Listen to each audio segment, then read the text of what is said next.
Bueno, a ver, este cuadro que apareció hoy, publicado por Bloomberg, de que el 1% de, vamos, riqueza en el Perú, a su vez generaba el 42% del ingreso nacional, o en otras palabras, el 1% más rico del Perú generaba 42% del ingreso nacional, claro, a muchos nos dio patatús, ¿no? Y Bloomberg no es cualquier cosa, es Bloomberg, ¿verdad? Y además basado en el World Inequality Database, que es la base de datos de desigualdad mundial. Entonces, después tuvieron que salir precisiones y no era el 42% del ingreso, sino solo el 23,7%. Aunque decir solo puede ser un eufemismo. Hugo Ñopo está con nosotros para tratar de explicar esto en sencillo. Hugo, bienvenido, buenas noches. Buenas noches, Jaime, siempre es un gusto. De igual manera, tratemos de decirlo así en facilito. Claro, primero aparece esta cifra, y sí, pues, ¿no? Que el 1% más rico genere un 42% del ingreso nacional, dices, este es el paraíso o el infierno de la desigualdad, llámalo como quieras, paraíso para algunos, infierno para otros. Pero luego salió que era el 23,7%. ¿Es para estar tranquilos? Porque si ves los otros países, ese es un cuadro que has hecho tú en base al cuadro original y traducido al español, digamos. O sea, has adaptado y has movido. Nosotros estábamos a la derecha. Bueno, puede ser una casualidad, pero estábamos a la derecha, a la extrema derecha, digamos, ¿no? Pero lo has bajado con el resto de países. Incluso hay más en México y otro más. Pero, ¿qué significa esto? A ver, que ha causado revuelo en las redes sociales todo el día. Exactamente. Originalmente se reportó que nosotros estábamos ahí, en esa esquina noreste, ¿no? Y nuestro lugar real no es esa esquina noreste, es un poquito más hacia la izquierda, sigue la flecha y nuestro lugar en realidad es ese de abajo. Que igual deja de ser, no deja de ser muy preocupante. Ajá. Nuestra desigualdad es altísima, es gigantesca y es un tema que lamentablemente no tocamos. Mira cuán irónico es que haya tenido que suceder un error en un medio como Bloomberg, como bien subrayabas, para que aquí se convierta en un issue, en un tema, en algo que llame a nuestra conversación. Ese es un tema en el cual deberíamos reflexionar también, ¿no? Cuán serio es nuestro problema de desigualdad y cuánto lo, vamos a decir, barremos debajo de la alfombrita. Primer punto. Pero ahora déjame ir a la pregunta que tú me hacías. 42 es gigantesco, sí, es abrumadoramente gigantesco. 24 o 23,7 es también gigantesco, sí, es enorme. En una sociedad igual, perfectamente igual, el 1% más rico, o el 1% de arriba, tendría el 1% de la riqueza, 1 a 1. Esa sería una sociedad perfectamente igual, una sociedad ideal, utópica, que en realidad no existe. Sabemos que no existe, pero bueno, ya ese es el ideal. Ahora, que ese 1% de arriba reciba no el 1%, sino el 23,7%, ya debería ser algo que nos alarme de manera gigantesca. ¿Eso en qué se traduce? Las cejas de todo. ¿Eso en qué se traduce, concretamente?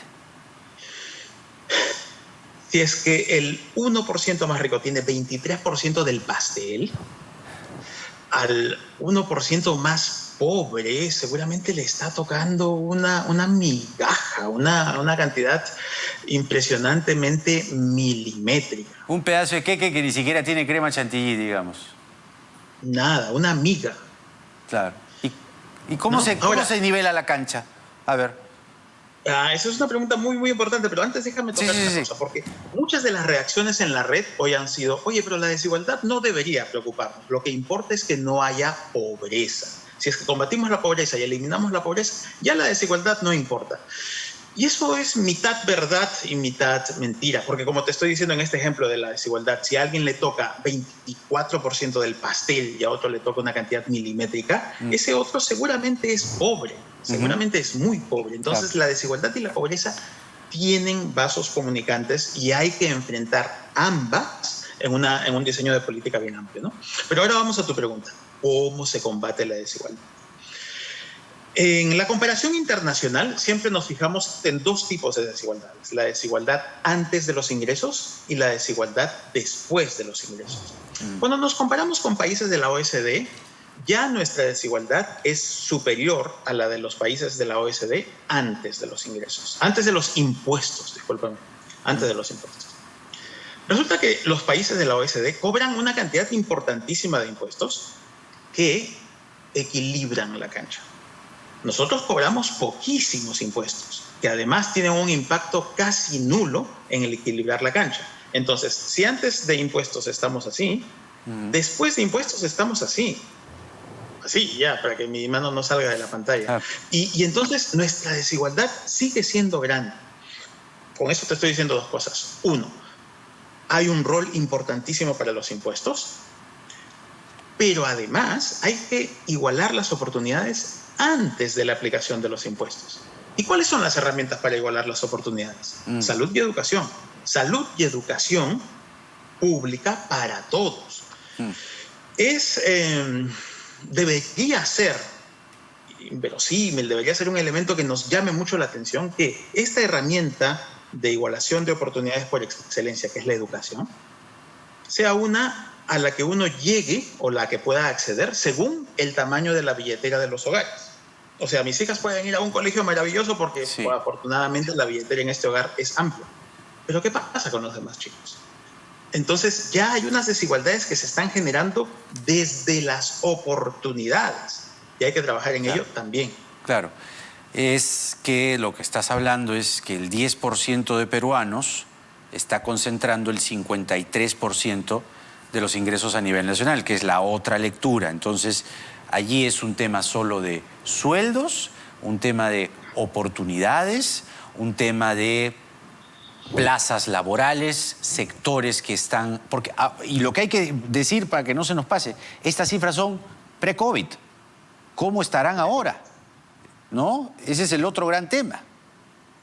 Son cifras pre-COVID y son comparaciones internacionales. Claro. Cuando se hacen las comparaciones internacionales, la manera de medir a todos con una misma vara es fijarnos en los asalariados. Entonces, esto que en un país europeo o en los Estados Unidos sería normal y natural pensar que la gran mayoría de personas son asalariadas, en un país como el nuestro es absolutamente diferente. Aquí solamente 40% de los trabajadores son asalariados. ¿Quién es un asalariado? Una persona que trabaja para un empleador, el empleador le paga el sueldo, sea en planilla o no, pero ese es un... Sea en planilla o no, porque eso te iba a preguntar. ¿Tiene seguro social o no?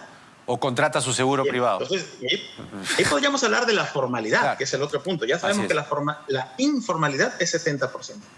Pero decíamos, 40% son asalariados, 40% son autoempleados. Esos autoempleos no están en esta medición internacional, porque para otros países la cantidad de autoempleos es pequeñísima. Otro segmento importante de nuestro mercado de trabajo que ahí no está es el de los trabajadores familiares no remunerados. En nuestro país, 1 de cada 10 trabajadores son familiares no remunerados. O sea, la condición más precaria en la que uno puede pensar, no solamente informal, sino que informal con salario igual a 0. Claro. Ese es nuestro mercado de trabajo. Qué duro. Y como decíamos, esto es pre-COVID. ¿Cómo estaremos con el impacto del COVID en, por ejemplo, lo que decía yo en la presentación cuando te estaba anunciando, índices de pobreza? Tú has dicho informalidad 70%, yo creo que te has quedado chico. El otro día, Waldo Mendoza, el ministro de Economía, ya aceptaba que podríamos estar bordeando el 80% de la informalidad. Entonces, ¿cuánto más puede verse perjudicada esa cifra y cuánta desigualdad podemos estar incubando con el COVID? Esa es otra pregunta. Claro. Y las desigualdades en un país como el nuestro, además, se transfieren de una generación a la otra. Las oportunidades se heredan. Los conjuntos de oportunidades son muy hereditarios. Entonces, quienes nacen en hogares pobres, lamentablemente, están condenados a tener una probabilidad altísima de seguir siendo pobres en su adultez. Esa transmisión intergeneracional en el Perú es una de las más altas también de América Latina. Hugo Ñopo con nosotros, economista e investigador principal de GRADE. Gracias, Hugo, como siempre. Que tengas muy buenas noches. Interpretando esta cifra de Bloomberg que causó tremendo revuelo, ¿verdad? En las redes, como que el 1% más rico tenía el 43% de los ingresos, ¿no? Bueno, es el 23,7%, pero sí sigue siendo este país un país desigual. Cifras del coronavirus al cierre del programa. La sala situacional del MINSA nos dice que tenemos un total de 7.434 casos nuevos. De esa cifra, 3.765 casos corresponden a las últimas 24 horas. Hemos subido en 354. Ojo, se han tomado 59.941 pruebas. Tenemos 14.941 peruanos hospitalizados por COVID-19. En unidades de cuidados intensivos, 2.204 peruanos. 12 más en relación a la cifra anterior. 160 peruanos han muerto por COVID-19 en las últimas 24 horas. A esas 160 familias va nuestro abrazo y el programa dedicado a ellos y ellas. Se han recuperado del COVID-19 6.556 peruanos. Siga cuidándose. Si bien es cierto, están llegando vacunas y van a seguir llegando semanalmente, los protocolos tienen que seguir respetándose. Ya lo dijo el ingeniero Rodrigo Parra, hay que mantener la cautela porque parece ser que la ola está bajando, pero tanto la falta de camas UCI como la del oxígeno, que es una cosa gravísima y dolorosa, nos jala y nos hace pensar que todavía esto, digo la segunda ola, no ha pasado. Porque en el Perú de hoy nada está dicho. Muy buenas noches.